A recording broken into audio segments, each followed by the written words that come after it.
Au cœur des marais impitoyables de la Louisiane, là où l'eau coule lentement et où l'air est lourd de chaleur, Willie Edwards se trouve à un carrefour auquel aucun homme ne s'est jamais vraiment préparé. C'est le genre de moment qui ne s'annonce pas par un coup de tonnerre ou un avertissement. Il arrive discrètement, enveloppé d'opportunités et d'ombres déguisées en une simple décision, un marché, un choix. Un seul pas qui pourrait réécrire l'avenir de sa famille, pour toujours la sortant de l'incertitude et de la lutte, ou entraînant tout ce que son père a passé sa vie à construire dans la boue des regrets et de la ruine. Parce que parfois les risques les plus dangereux ne sont pas ceux qui viennent des ennemis ou des étrangers. Parfois ils viennent des personnes en qui nous avons confiance, des voies familières, des opportunités qui apparaissent exactement au moment où vos défenses sont les plus faibles. Et dans le marais, un nom a du poids, pas n'importe quel nom. Certains noms résonnent dans le bayou comme de vieilles histoires chuchotées d'une génération à l'autre. Ils ouvrent des portes avant même qu'un homme ne frappe. Ils imposent le respect dans les magasins d'appât bondés et sur les quais tranquilles. Ils rappellent à tous ceux qui sont à portée de voix que les racines de cette famille sont profondément ancrées dans l'eau et la boue. Edwards est l'un de ces noms. Depuis des décennies, il représente quelque chose qui ne peut pas être facilement acheté ou imité. Le courage, l'endurance, la survie dans un endroit qui a englouti des hommes plus forts que la plupart des gens ne pourraient l'imaginer. Le nom Edwards porte en lui un code forgé au cours d'années de chasse à l'alligator dans les coins les plus difficiles des zones humides de Louisiane. Un code fondé sur la patience, la discipline et une compréhension tacite du fait que le marais ne récompense que ceux qui le respectent. Willie Edwards comprend cela mieux que quiconque. Il n'a pas choisi la vie de chasseur d'alligator. À bien des égards, cette vie l'a choisi bien avant qu'il n'ait la possibilité de décider. Il est né dans cette vie, a grandi sur l'eau et a été façonné par le rythme des saisons et les exigences incessantes de la chasse. Dès qu'il a été en âge de se tenir debout dans un bateau, il a appris ce que signifiait porter le nom Edwards. Chaque ligne de piège, chaque lever de soleil sur le bayou, chaque longue journée sous un ciel brûlant était une nouvelle étape pour prouver qu'il appartenait à l'endroit où son père s'était tenu autrefois. Mais l'héritage n'est jamais aussi simple qu'il n'y paraît. Un nom de famille peut élever un homme plus haut qu'il ne l'aurait jamais cru possible, lui donner de la force et un but quand les choses deviennent difficiles. Mais ce même héritage peut aussi être ressenti comme une lame pressée dans le dos. Parce qu'une fois qu'un nom porte l'honneur, la peur de perdre cet honneur devient son propre fardeau. Et dernièrement, Willie a ressenti ce fardeau plus qu'il ne l'aurait jamais imaginé. Cette saison n'a pas été clémente. Le marais a l'habitude de mettre à l'épreuve même les chasseurs les plus expérimentés. Et cette année, les épreuves semblent interminables. Les prix des alligators ont chuté plus bas que prévu. Les acheteurs sont prudents. Les marchés changent. Et chaque équipe travaillant dans le bayou se bat plus que jamais pour le territoire, les étiquettes et les petits avantages qui peuvent faire la différence entre le profit et le désastre. La concurrence qui était autrefois amicale est devenue aiguisée et impitoyable. Des hommes qui avaient l'habitude de partager un verre après une longue journée se surveillent désormais attentivement, mesurant chacun de leurs mouvements, protégeant chaque étendue d'eau, comme s'il s'agissait de leur dernière chance. Dans ce type d'environnement, la pression monte rapidement. Et lorsque la pression monte, les erreurs commencent à apparaître. Willie a déjà vu cela se produire. Il a vu des hommes bons tout perdre à cause d'une mauvaise décision prise au mauvais moment. Un raccourci pris par désespoir. Un marché accepté sans poser suffisamment de questions. Un risque qui semblait minime sur le moment mais qui s'est accru de jour en jour jusqu'à ce qu'il s'effondre sous son propre poids. Chaque fois qu'il a vu cela se produire, Willie s'est promis de ne jamais tomber dans le même piège. Mais promettre quelque chose était facile. Vivre cette promesse lorsque les murs commencent à se refermer est une toute autre affaire. Le problème n'a pas commencé par une confrontation dramatique ou un acte irréfléchi. Il a commencé tranquillement, presque sans danger, par une conversation. Quelques mots échangés entre des personnes qui se connaissaient depuis des années. Quelqu'un en qui Willie a confiance a parlé d'une opportunité commerciale. C'est la phrase qu'ils ont utilisée. Une chance de récupérer ce qui a été perdu cette saison. Un moyen de stabiliser les choses avant que la pression financière ne s'aggrave. Une solution qui pourrait assurer l'avenir de la famille Edwards dans un monde qui semble changer plus vite que tout le monde dans le marais ne veut l'admettre. Au début, les détails n'étaient pas clairs. Le genre de détails qui auraient dû éveiller des soupçons immédiats. Le genre d'arrangement à moitié expliqué que la plupart des hommes laisseraient tomber sans hésiter. Mais Willie a écouté. Non pas parce qu'il était téméraire, ni parce qu'il était aveuglé par la cupidité. Il a écouté parce qu'il était fatigué. Fatigué de voir les chiffres s'éloigner un peu plus chaque semaine. Fatigué de voir son équipe travailler jusqu'à l'épuisement et ne pas arriver au bout. Fatigué de voir sa femme chérie s'asseoir à la table de la cuisine tard dans la nuit, avec une pile de factures et une inquiétude silencieuse qu'elle s'efforce de cacher. Mais surtout, il en avait assez de sentir que, quels que soient ses efforts, ils n'étaient jamais suffisants. Et lorsque quelqu'un vous lance une bouée de sauvetage alors que vous vous trouvez au milieu d'une tempête, vous ne vous arrêtez pas toujours pour demander d'où vient cette corde. Vous tendez simplement la main et la saisissez avant que les vagues ne se referment sur votre tête. C'était la première erreur de Willy. La deuxième erreur a été de croire qu'il pouvait garder le silence, parce que le marais ne garde pas longtemps les secrets. Les gens parlent. Les conversations traversent les quais et les arrière-salles plus rapidement que le courant dans un canal étroit.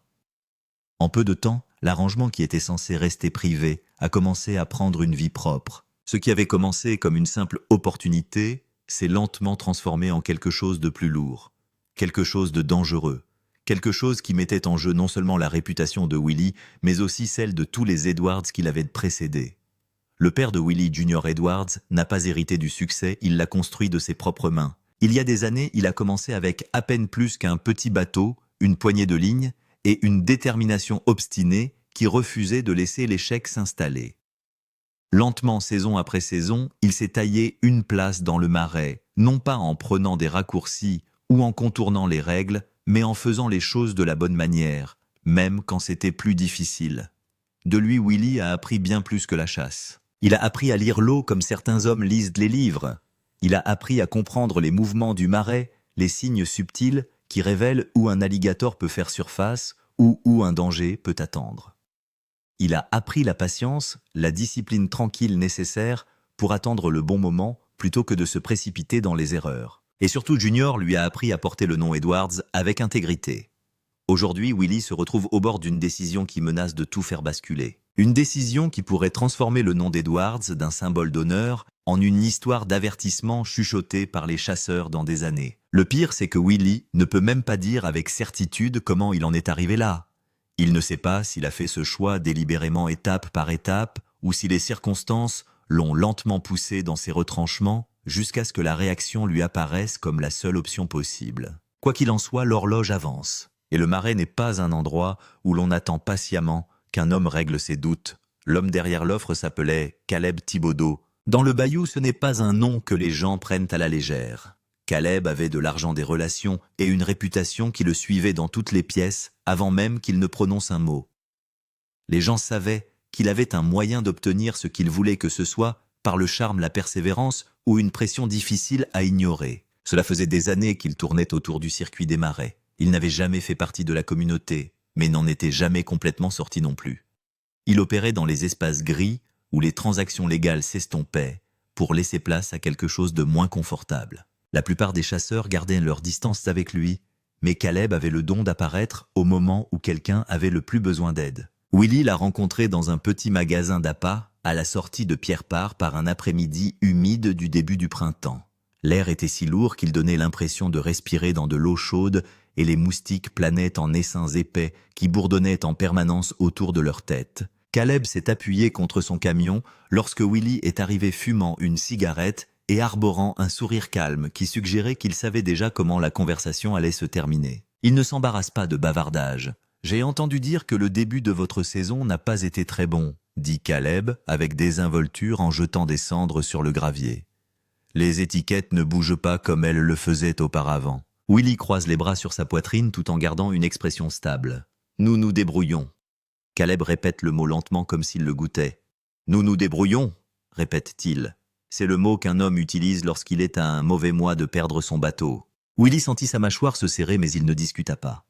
Car même s'il n'aimait pas l'entendre, Caleb n'avait pas tort. Les chiffres racontaient leur propre histoire. Les revenus avaient chuté de près de 30% par rapport à l'année précédente, tandis que les dépenses semblaient déterminées à grimper chaque mois un peu plus. Avec 2 enfants qui approchent de l'âge du collège et une femme qui mérite plus de stabilité qu'une incertitude constante, la pression commençait à devenir insupportable. « J'ai une proposition », poursuit Caleb. « Quelque chose qui pourrait faire basculer toute votre saison. » Caleb jeta un coup d'œil autour du parking pour s'assurer que personne d'autre n'ait été assez proche pour entendre, puis s'approcha un peu plus. Il y a un acheteur au Texas, dit-il doucement. Un marché haut de gamme, le genre de client qui paie pour l'exclusivité. Il offre le triple du tarif normal pour des peaux d'alligator de première qualité. Willy fronça les sourcils.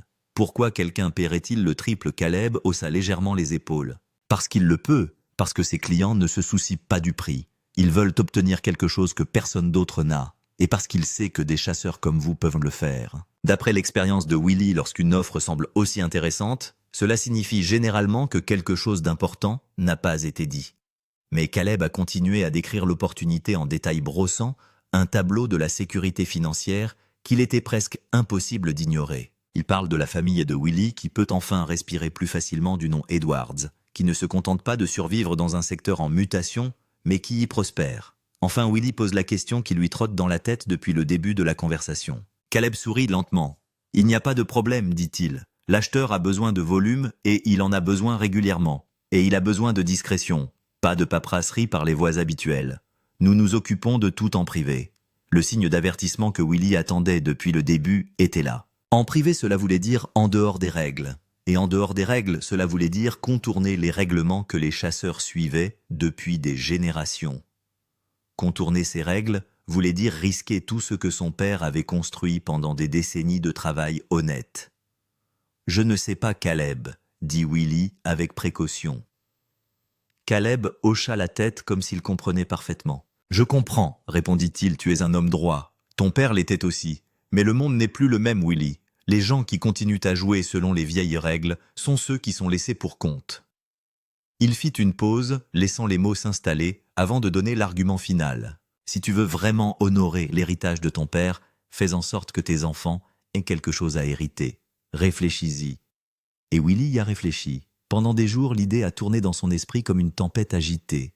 Plus d'une fois, il s'est convaincu de s'en éloigner. Mais chaque fois qu'il s'assoit à la table de la cuisine et voit les factures s'empiler, chaque fois qu'il remarque la tension tranquille qui monte dans les yeux de Chéri, chaque fois qu'un membre de son équipe demande s'il y aura encore du travail le mois prochain, la tentation est de plus en plus forte. Il s'est dit que ce ne serait qu'un seul envoi, une seule transaction, pour les aider à traverser cette période difficile. Ensuite, il recommencerait à faire les choses de la bonne manière. Une seule exception à la règle. Un risque calculé, c'est ce qu'il s'est dit, et c'est là que tout a commencé à s'effondrer. Car Caleb Thibodeau n'était pas seulement un homme d'affaires avec des relations. C'était un homme avec des dettes des ennemis et un talent pour entraîner les bonnes personnes dans de mauvaises situations. Et lorsque Willy a réalisé dans quoi il s'était embarqué, il était déjà trop tard pour s'en sortir indemne. La première livraison s'est déroulée sans encombre. L'acheteur a payé exactement ce qu'il avait promis. Le compte en banque de Willy n'a jamais été aussi sain depuis des mois. Il a respiré un peu mieux. Chéri a souri davantage. L'équipe a reçu son salaire à temps. Pendant un court instant, on a eu l'impression que le pari était réussi. Mais dans les marais, rien ne reste longtemps enterré. Le fantôme de Junior Edwards. Junior Edwards n'a jamais beaucoup élevé la voix. Mais lorsqu'il parlait, les gens l'écoutaient. Il avait ce genre de présence. Willy a grandi en regardant son père refuser les raccourcis, les affaires louches et choisir à chaque fois la voie difficile plutôt que la voie facile. Ce n'est pas parce que Junior était naïf, c'est parce qu'il n'avait pas le choix. C'est parce qu'il avait compris quelque chose de fondamental sur la réputation que Willy commençait à peine à saisir. Votre nom est tout ce que vous possédez vraiment. Tout le reste peut être pris. Junior est décédé il y a 4 ans, mais son ombre plane toujours sur tout ce que fait Willy. Certains jours, c'est une présence réconfortante qui lui rappelle d'où il vient et ce qui compte. D'autres jours, c'est un poids, une norme si élevée que Willy n'est pas sûr d'être à la hauteur. Willy a commencé à faire des rêves de son père, pas du genre chaleureux et nostalgique, où ils pêchent ensemble à l'aube ou rient autour d'un repas partagé. Ses rêves sont différents. Dans ses rêves, Junior est déçu. Il ne dit rien, mais Willy le voit dans ses yeux. Cette déception silencieuse et écrasante qui est en quelque sorte pire que la colère. Il se réveille, avec des sueurs froides, fixant le plafond, se demandant s'il a fait une erreur qu'il ne peut pas réparer. Chéri s'en aperçoit. Un matin, autour d'un café, elle lui demande si tout va bien. Willy veut lui dire la vérité, il veut se débarrasser de la culpabilité de la peur et du soupçon rampant qu'il a compromis quelque chose d'essentiel. Mais au lieu de cela, il sourit et dit que tout va bien, parce qu'admettre le contraire reviendrait à admettre qu'il a peut-être échoué. Et Willy Edwards n'échoue pas, sauf qu'il commence à se demander s'il n'a pas déjà échoué. Le deuxième envoi est prévu pour la mi-mai. Caleb appelle pour confirmer les détails. et son ton est différent, cette fois moins amical, plus transactionnel. Il y a une pointe dans sa voix qui n'existait pas auparavant, un rappel subtil qu'il ne s'agit plus d'un simple service entre connaissances. Il s'agit d'affaires, et les affaires ont des attentes. Willy veut faire marche arrière, il y parvient presque.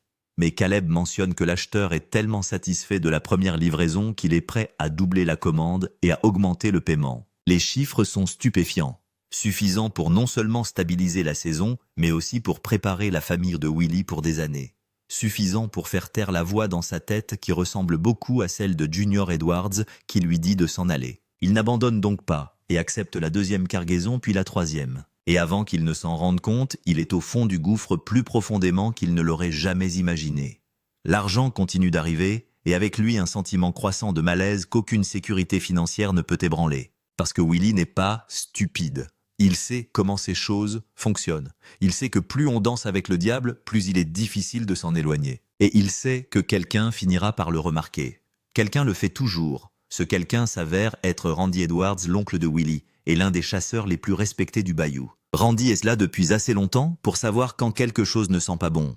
Et quand il commence à entendre des rumeurs sur Willy qui déplace des produits hors des livres, il fait ce que tout membre de la famille inquiet ferait, il se présente à l'improviste. Cela se passe un samedi après-midi. Willy est dans son atelier en train de nettoyer le matériel et d'essayer d'éviter de penser à la 4e livraison que Caleb a déjà programmée. Randy entre sans frapper les bras croisés, la mâchoire serrée. « Il faut qu'on parle », dit Randy. L'estomac de Willy se serre. Il ne demande pas de quoi il s'agit. Il le sait déjà. « J'ai entendu des choses », poursuit Randy, « des choses que je n'aime pas entendre. Des choses que ton père n'aurait pas aimé entendre non plus. » Willy pose l'outil qu'il tient et croise le regard de son oncle. « Qu'as-tu entendu que tu travailles avec Caleb Thibodeau? Que vous faites passer des pots par des voies qui ne sont pas tout à fait légales? Dites-moi que j'ai mal entendu. » Willy veut mentir, il veut tout nier et renvoyer Randy sur ses pas. Mais il ne peut pas.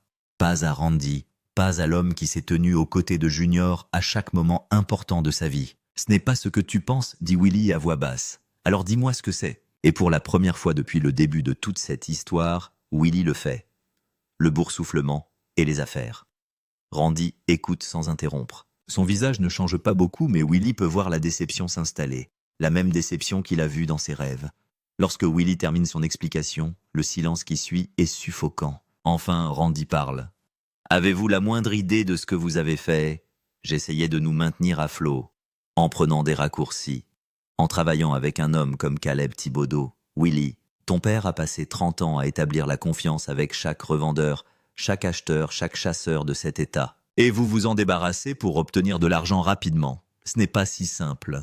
C'est précisément ce qui est le plus simple. Soit vous faites les choses correctement, soit vous ne les faites pas. Il n'y a pas de juste milieu, pas dans ce domaine. » Willy sent sa frustration monter. C'est facile à dire pour toi, ce n'est pas toi qui essaie de subvenir aux besoins d'une famille. Ce n'est pas vous qui regardez les factures s'accumuler alors que les prix des Gator baissent. J'ai fait ce que j'avais à faire. L'expression de Randy se durcit. Non, tu as fait ce qui était facile. Et maintenant tu es au lit avec un homme qui va t'entraîner dans sa chute quand les choses iront mal. Parce qu'elles vont toujours mal, Willy. Toujours. Caleb a été franc avec moi, pour l'instant. Mais que se passera-t-il si ce n'est pas le cas? Que se passera-t-il si l'acheteur se fait prendre? Que se passera-t-il si Fish and Wildlife commence à poser des questions? Tu crois que Caleb va te protéger? Il va te jeter sous le bus à la seconde où cela lui conviendra. Willy veut argumenter, mais il ne peut pas. Parce qu'au fond de lui, il sait que Randy a raison. Caleb Thibodeau n'est pas un prédateur. Et Willy s'est fait prier. « Que dois-je faire ?» demande Willy. Et pour la première fois, sa voix craque. Randy soupire. La colère dans ses yeux fait place à quelque chose de plus proche de la pitié. Vous coupez les liens. Aujourd'hui. Tout de suite. Tu appelles Caleb et tu lui dis que tu n'es plus là. Puis tu pries pour que le mal ne soit pas déjà fait. Willy acquiesce. Mais même s'il le fait, il sait que ce ne sera pas aussi simple. Caleb a investi du temps et de l'argent dans cet arrangement. Il a créé des attentes. Et les hommes comme Caleb ne laissent pas les gens s'en aller. Mais Randy a raison. Willy doit essayer. Ce soir-là, Willy appelle Caleb. La conversation était brève et tendue. Willy explique qu'il en a fini, qu'il ne peut pas continuer cet arrangement et qu'il doit prendre du recul. Caleb écoute tranquillement, puis rit. « Tu crois que tu peux t'en aller comme ça » dit Caleb. « On avait un accord, Willy. Tu le romps. Il y a des conséquences. » « Quel genre de conséquences? Le genre qui rend la vie très difficile pour toi et ta famille. Tu me dois bien ça, Willy. Et j'encaisse toujours. La ligne est coupée. Willy fixe son téléphone, le cœur battant. Il a fait une terrible erreur et n'a aucune idée de la façon de la réparer. Sherry entre dans la pièce, l'inquiétude gravée sur son visage. Willy veut la protéger de tout cela. Il veut la protéger du désordre qu'il a créé. Mais il ne peut plus le faire seul. « Il faut que je te dise quelque chose, dit-il. » Et c'est ce qu'il fait. Il lui dit tout. L'accord avec Caleb, les expéditions clandestines, l'argent, les menaces. Sherry écoute son visage devenant plus pâle à chaque révélation. Lorsqu'il a terminé, elle s'assoit lourdement, luttant pour assimiler tout cela. « Comment as-tu pu faire ça ?» murmure-t-elle. « Je pensais que j'aidais, je pensais que je nous protégeais. En nous mettant en danger, en jetant tout ce que ton père a construit. Willy, ce n'est pas ce que tu es. Je sais, et je vais y remédier. » Comment, c'est la question à laquelle Willy n'a pas de réponse. Parce qu'il ne sera pas facile d'y remédier. Caleb Thibodeau n'est pas le genre d'homme à remettre les dettes ou à oublier les affronts. Et si Willy ne trouve pas d'issue, il va tout perdre. Son entreprise. Le lendemain matin, Willy contacte un vieil ami, un avocat nommé Marcus, spécialisé dans les situations qui se situent entre le légal et le criminel. Marcus accepte de le rencontrer. Lorsque Willy lui expose le problème, l'avocat prend un air sombre. « Vous êtes dans le pétrin, » dit Marcus. « Si Caleb vous dénonce aux autorités, vous risquez de lourdes charges, des amendes, un retrait de permis, peut-être même une peine de prison. Alors que faire coopérer? S'il y a une enquête, dire la vérité. Vous fournissez des preuves. Vous vous rendez utile aux personnes qui enquêtent sur Caleb. C'est votre meilleure chance de minimiser les dégâts. » Willy se sent mal. Coopérer signifie trahir Caleb, ce qui entraînera presque certainement des représailles. Mais ne pas coopérer signifie tout risquer. Il est pris au piège. La nuit où tout a basculé. L'appel arrive à 2 heures du matin. Willy est à moitié endormi lorsque son téléphone sonne sur la table de nuit, la vibration brutale le tirant d'un rêve agité. Il ne reconnaît pas le numéro, mais quelque chose dans ses tripes lui dit de répondre. Willy Edwards. La voix à l'autre bout du fil n'est pas familière. Elle est coupée et officielle. « Oui, qui est à l'appareil, c'est l'agent Carver de la faune et de la pêche de Louisiane. Nous avons besoin que vous veniez au poste. Tout de suite. » Le sang de Willy se refroidit. « De quoi s'agit-il ?»« Nous en parlerons quand vous serez là. Vous avez 1 heure. » La ligne est coupée. Willy se redresse, le cœur battant. À côté de lui, Sherry s'agite, sentant que quelque chose ne va pas. La faune et la pêche. Ils veulent que je vienne. Les yeux de Sherry s'écarquillent. « Maintenant ?» Au milieu de la nuit. « Oui. » Elle attrape sa main et la serre fort. « C'est à propos de Caleb, n'est-ce pas ?» Willy acquiesce, incapable de parler. C'est le moment qu'il redoutait, le moment où tout s'écroule. Il s'habille rapidement. L'esprit s'emballe. Doit-il appeler Marcus? Doit-il refuser d'y aller sans la présence d'un avocat? Mais refuser risquerait d'aggraver la situation. Et c'est l'occasion pour lui de se confesser avant que la situation ne devienne complètement incontrôlable. Le trajet jusqu'à la gare semble interminable. Les routes sont vides, le marais sombre et silencieux autour de lui. Willy a parcouru ces routes toute sa vie, mais ce soir elles lui semblent étrangères, menaçantes. Chaque ombre semble cacher quelque chose, chaque bruit met ses nerfs à vif. Lorsqu'il arrive, l'agent Carver l'attend. Elle conduit Willy dans une petite pièce sans fenêtre et lui fait signe de s'asseoir. « Savez-vous pourquoi vous êtes ici ?» lui demande-t-elle. Willy envisage de mentir, mais à quoi bon? « Je pense que oui. Nous avons enquêté sur une opération de contrebande impliquant la vente et le transport illégaux de peaux d'alligator. Votre nom est apparu. » La gorge de Willy se serre. « Je veux coopérer. » L'agent Carver hausse un sourcil. Et Willy parle. Il lui dit tout. Le projet de loi a été adopté à l'unanimité par l'Assemblée nationale et le Parlement européen. À propos des cargaisons, il ne cache rien, sachant que sa seule chance de sauver quoi que ce soit de ce désastre est l'honnêteté totale. L'agent Carver écoute, prenant des notes. Lorsque Willy a terminé, elle s'adosse à sa chaise. « Vous comprenez que ce que vous avez décrit constitue de multiples violations des lois fédérales, et de l'État, oui. Vous risquez de vous voir infliger des sanctions importantes. Des amendes, la perte de votre licence commerciale, de possibles poursuites pénales. » Willy acquiesce, sentant le poids de tout cela s'effondrer. « Je sais, j'ai fait une erreur, une grosse erreur, mais je veux la réparer. Faire ce qu'il faut, c'est nous aider à monter un dossier contre Thibodeau et son opération. C'est porter un micro, c'est témoigner s'il le faut. Es-tu prêt à le faire ?» Willy pense à la menace de Caleb et aux conséquences qu'il a promises à sa famille s'il acceptait de coopérer. Mais il pense aussi à Junior, sur l'héritage qu'il est censé protéger, sur le genre d'homme qu'il veut être. « Oui, dit-il, je le ferai. » L'agent Carver acquiesce. « D'accord, nous vous tiendrons au courant des prochaines étapes. » Dans l'intervalle, ne contactez pas Thibaudot et ne parlez à personne de cette conversation. Compris, compris. Willy quitte la gare alors que l'aube se lève, le ciel devenant gris pâle au-dessus du marais. Il se sent vide, épuisé, mais aussi étrangement soulagé. Le secret est dévoilé, les mensonges sont terminés. Il n'a plus qu'à vivre avec les conséquences. Lorsqu'il rentre à la maison, Chéri l'attend encore éveillé. L'inquiétude se lit sur toutes les lignes de son visage. « Qu'est-ce qui s'est passé ?» lui dit Willy à propos de l'interrogatoire et de l'acceptation de coopérer. Chéri écoute les larmes coulant sur ses joues. « Est-ce que ça va aller ?» demande-t-elle. Willy la serre contre lui, souhaitant avoir une réponse. « Je ne sais pas, mais je vais faire tout ce que je peux pour que ce soit le cas. » Au cours des 2 semaines suivantes, Willy collabore avec les autorités. Il porte un micro lors d'une réunion avec Caleb, enregistrant des conversations qui seront utilisées comme preuve. C'est l'une des choses les plus difficiles qu'il ait jamais faites. Assis en face d'un homme en qui il avait autrefois confiance, il sait que chacun de ses mots est enregistré. Il sait que cette trahison est nécessaire, mais il en ressent encore le poids. Caleb ne se doute de rien. Il est toujours aussi confiant et arrogant.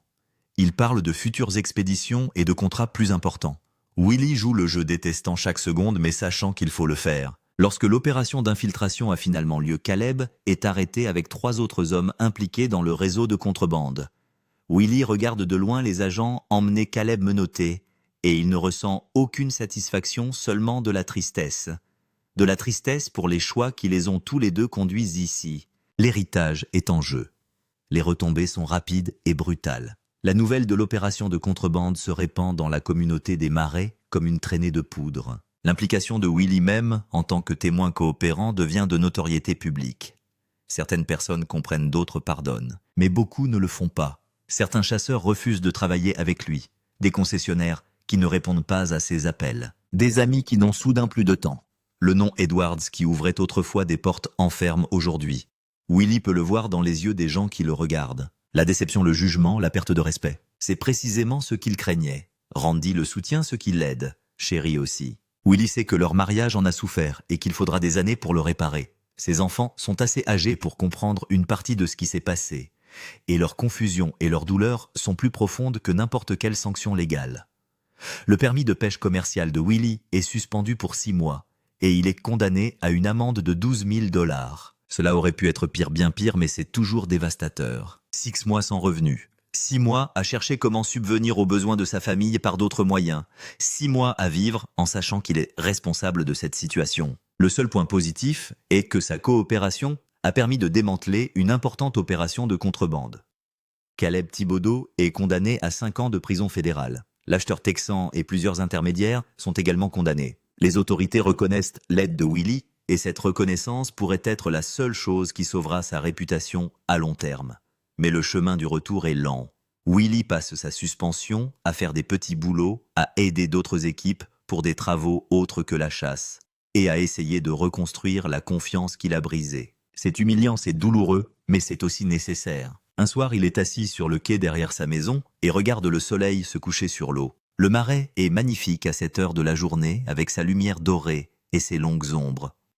C'est la même vue que son père a dû voir des milliers de fois. Willy se demande ce que penserait Junior s'il pouvait le voir maintenant. « J'ai merdé, papa », dit Willy à voix basse au crépuscule qui s'amorce. « Je sais que tu serais déçu, mais j'essaie d'arranger les choses. J'essaie d'être l'homme que tu m'as appris à être, même si j'ai pris un détour plutôt moche pour y arriver. » Il n'y a pas de réponse, bien sûr, juste le bruit de l'eau et l'appel lointain d'un héron. Mais Willy se sent plus léger, comme si le poids qu'il portait commençait à s'alléger. Chéri le rejoint sur le quai, s'asseyant près de lui. « Ça va » demande-t-elle en s'approchant. « Ça va aller, Willy. Cela prendra du temps, mais nous nous en sortirons. » Willy acquiesce. Il la croit. Car s'il est une chose qu'il a apprise à travers tout cela, c'est que l'héritage n'est pas seulement une question de victoire, mais aussi de gestion des défaites. Il s'agit d'assumer ses erreurs et de faire le nécessaire pour les réparer. Junior Edwards a construit quelque chose de remarquable grâce à son honnêteté et à son travail acharné. Willy l'a presque détruite par peur et par désespoir. Mais aujourd'hui, il a une chance de la reconstruire non pas à l'identique, mais peut-être pour en faire quelque chose de plus fort encore. Quelque chose de forgé par l'échec et la rédemption. Ce ne sera pas facile, ce ne sera pas rapide, mais Willy est enfin prêt à le faire de la bonne manière. Lorsque sa suspension prend fin, Willy retourne à l'eau avec un sens renouvelé de l'objectif. Il est désormais plus prudent, plus réfléchi, plus déterminé à faire les choses honnêtement même quand c'est plus difficile. Le nom d'Edwards est encore meurtri, mais il n'est pas brisé. Et Willie est déterminé à le restaurer un jour honnête après l'autre. Parce que, en fin de compte, c'est ce que signifie vraiment l'héritage. Pas la perfection, pas un dossier impeccable, mais la volonté de se battre pour ce qui compte, d'assumer ses échecs et de ne jamais cesser d'essayer d'être meilleur qu'hier. Junior l'aurait compris. Et Willie le comprend enfin, lui aussi. Le parcours de Willie Edwards nous rappelle que même nos plus grandes erreurs ne doivent pas nous définir. Si cette histoire vous a touché, likez, abonnez-vous et appuyez sur la cloche de notification pour ne jamais manquer les histoires inédites de vos légendes préférées des marais. Partagez vos pensées dans les commentaires ci-dessous. Qu'auriez-vous fait à la place de Willie? En attendant la prochaine fois, restez à l'écoute.